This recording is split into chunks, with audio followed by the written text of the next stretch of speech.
Hello అందరికీ ఎలా ఉన్నారు? బాగున్నారా? ఈరోజైతే నేను మిల్ మేకరు గోంగూరతో కలిపి చేశాను. ఫస్ట్ టైం అండి. నేను ఒక యూట్యూబ్లోనే చూసి చేశాను.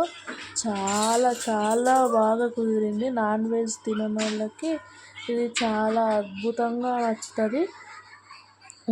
చాలా బాగుంటుంది. పిల్లలకు కూడా పెడితే ఇది సోయాబీన్స్ సోయా మిల్ మేకర్ చాలా ప్రోటీన్స్ ఉంటాయి కదా, చాలా మంచి ఫుడ్ ఇది.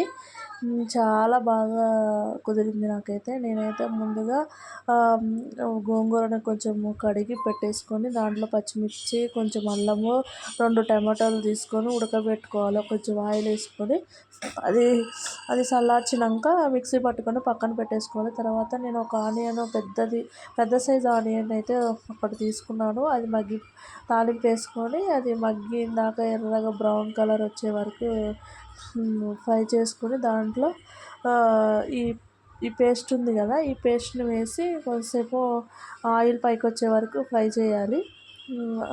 ఫ్రై చేసిన తర్వాత అది మిక్సీ కడుగుతాం కదా, వాటర్ వస్తాయి కదా, ఆ వాటర్ కొంచెం పోయాలన్నమాట. ఇంకా ఫ్రై అయిపోయాక దాంట్లో కారం, మీకు రుచికి తగ్గిపోయేంత కారం వేసుకొని, ఇది పులుపు ఉంటుంది కాబట్టి గోంగూర కొంచెం కారం పట్టిద్ది. కారం వేసుకొని సాల్ట్ వేసుకొని కొద్దిసేపు మగ్గించిన తర్వాత ఇది వేడి నీళ్ళల్లో వేసుకొని పక్కన పెట్టుకోవాలి మిల్ మేకర్. అవి పిండేసి మంచిగా వాటర్ డ్రై అయిపోయాక అవి కూడా వేసేసి ఇంకా దాంట్లో ఒకసారి తిప్పేసుకొని కొంచెం వాటర్ సరిపోతే మళ్ళీ కొద్దిగా వేసుకుంటే సరిపోయిద్ది. కొంచెం అక్కడే ఉప్పు కారం కూడా టేస్ట్ చేసుకొని ఇంకా మూత పెట్టేసుకొని 1/2 అవర్ సిమ్లోనే మంచిగా ఉడికించుకోవాలండి.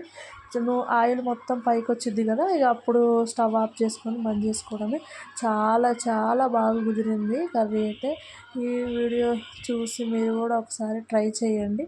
చాలా చాలా అద్భుతంగా వచ్చింది ఇది. ఇంకా బగారా రైస్ వాటికి, చపాతీకి చాలా బాగుంటుంది. దోశకు కూడా సూపర్ ఉంటుంది ఈ కర్రీ అయితే. ఒకసారి అయితే ట్రై చేయండి. ఈ వీడియో నచ్చితే లైక్ చేసి, సబ్స్క్రైబ్ చేసి, షేర్ చేయడం మర్చిపోమాకండి.